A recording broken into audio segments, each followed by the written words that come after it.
Hey guys, Joe here, and today we're going to learn how to replace a light switch. And this is good to know for a few reasons. First reason would be maybe your lights are flickering or they're not turning on, and it could be due to a bad switch. Second reason would be to change the style of your switch. So for example, instead of having this sliding over here, you can switch it to a toggle switch or to a rocker switch. My reason today is because I just hate this switch. And why do I hate this switch? Well, because it has this little built-in motion sensor. Usually it's not a problem because I can turn the switch on or off and bypass it, but whenever I have guests over, they always seem to leave it into the auto position, and that causes me a lot of problems. For example, when I get into the bathroom, I don't actually notice sometimes that the motion sensor is on. And before you know it, I'm doing my business in the dark. Or I'm showering, and then it feels like I'm in a horror movie. And sometimes people can't even find a light switch because they're not used to one that actually slides. So to fix all my problems, I got this toggle switch that also lights up in the dark when it's off, so people can find it easy. And for a little bit of decoration, I got this sun and moon wall plate. So let's get started. But first, before we can start working on this, we have to make sure that the power is off to it. And to do that, we have to find the breaker panel. Here's my breaker panel, and this is where you can turn off power to various appliances and rooms in your house. Typically they're found in the basement. Mine was in the garage area. And if we open it up, we can see a bunch of switches over here, labeled and not labeled with numbers on the actual surface of them. So for example, if you look at the first breaker, it's labeled main bath. The second one is labeled heating section, and the next one over has no label. And if you continue on to the next breakers, some are labeled and some are not. Try to find the breaker that's labeled with the room you're working on. So for example, mine is the main bath, and I know that this is the switch that controls the bathroom by my bedroom. If I turn this off, the electricity upstairs should be off, and I can confirm this by checking the light. If you can't find the room that you're working on labeled in the breaker here, you're going to have to go by trial and error. So you're going to have to go through each breaker, turn them off, go to the room that you're in, and be confident that the circuit you're working on is off. The next thing we have to do is to double check that the breaker turned off the electricity to the light switch we're going to be working on. And to do that, we're going to be using a non-contact AC voltage detector. And the way these things work is that when you power it on, you'll typically get a light on. And for this one, green light means you're safe. When I actually take this tip here and I put it by something that I know has electricity going to it, for example this outlet, we can probe all the holes and we'll find that one of these holes will tell us that it's live. And now we know that this tool is working perfectly, so let's go see how our light switch looks now. To check to see if the switch is still live, we're going to have to remove these two screws and remove the cover. And once those two screws are off, the plate will come off like so. Now if you look at my switch, the tile around it is actually almost flush with it. Chances are for your switch, you're going to have a little more of a gap, and you'll be able to see wires and screw terminals that are attaching to the switch. At that point, you're going to want to take your tool, turn it on, and touch your tool to those wires and screws. If your tool stays green the entire time, it's safe to continue. Unfortunately for me, I'm going to have to take off these two screws to continue before I can do anything. Once you have verified that yours is good to go ahead and continue to unscrew this.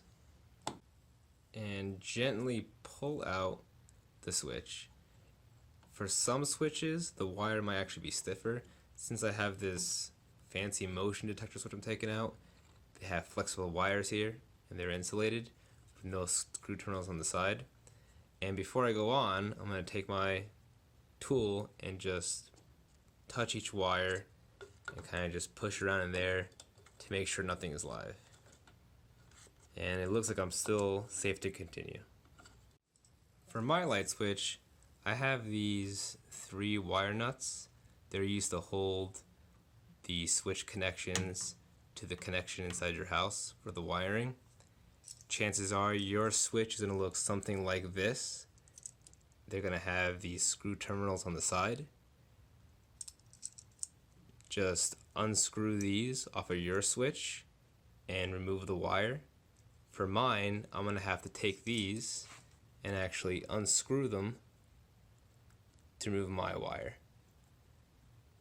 If your switch actually looks like this, and instead of connecting to the screw terminals and it's connecting to the actual back of it, this is an optional spot for connecting it.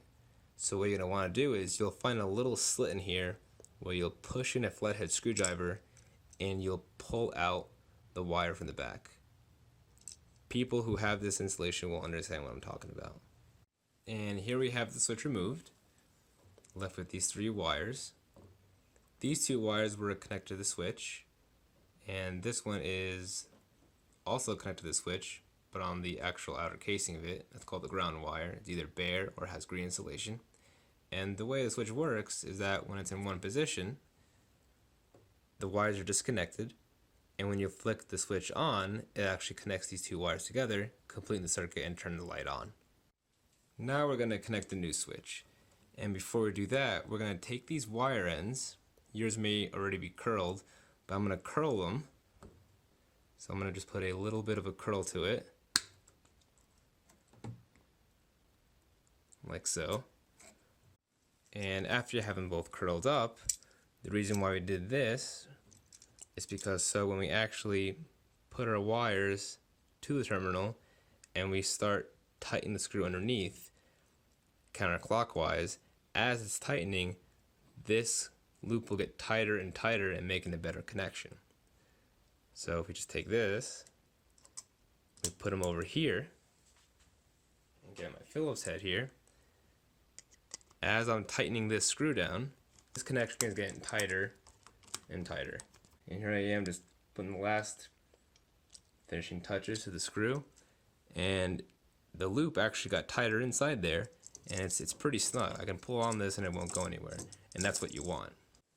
And repeat for the other terminals, and you should have 2 wires going to the switch on the side, and the ground wire will be on this green looking screw, just like your old switch. When you're done connecting your wires to your switch, it's going to look something like mine.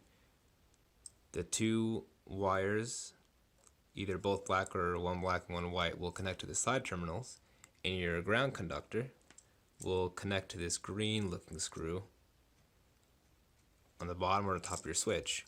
And one thing to note, when you're connecting this or putting it back on, make sure you actually have the switch oriented the way you want. So if you see here, when I have the switch turned on, I can actually read the on text. If for some reason when you were bending your wire into a loop, you actually damaged your wire to the point where the tip of it broke off and it's too short to connect underneath the screw without pinching the insulation, you can actually get wire strippers and take some of this off, or most likely your pliers will have this little hole in here, and that's used just to cutting off and trimming off insulation. And just try again. Just don't try too many times or you'll be running out of wire to connect to the screw terminal. So now before we start pushing this switch back into the cavity, there's 2 things to note. Make sure that your wire is actually making contact with the screw head and not the insulation underneath it. You want to have the best contact, and insulation underneath the screw head wouldn't be the best contact. Another thing that people do is they like to put electrical tape over the actual terminals just in case it would short out with maybe the metal box that's in here if it is metal. Mine's plastic, so I don't think I need it, but I'm going to show you how to do it anyway. Start by cutting off maybe 6 inches of tape, or however long you think you need it. Cover the terminals over here, and then wrap around the switch.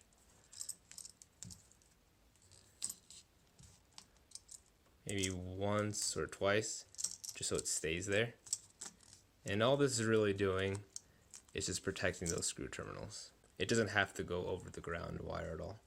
Alright, so now we're ready to push the switch back in and kind of just carefully bend back the wires into place to the point where you can kind of get these two screws to line up with the box's screw holes. And when you do, just slowly make the screws back go into place. Once you got your switch screwed in to the point where you think you'd like it, get your wall plate and fit it over and see if it lines up with these two holes. If you want the switch to protrude out a little more, just loosen the screws. If you think that you're pushing too much on this, screw it in a little more just so this plate can fit over easier with less resistance. Once you're happy on where the switch plate's going to be, take your screws to the switch plate and just start installing them back on. Alright, now we're ready to turn the breaker back on and see how it works.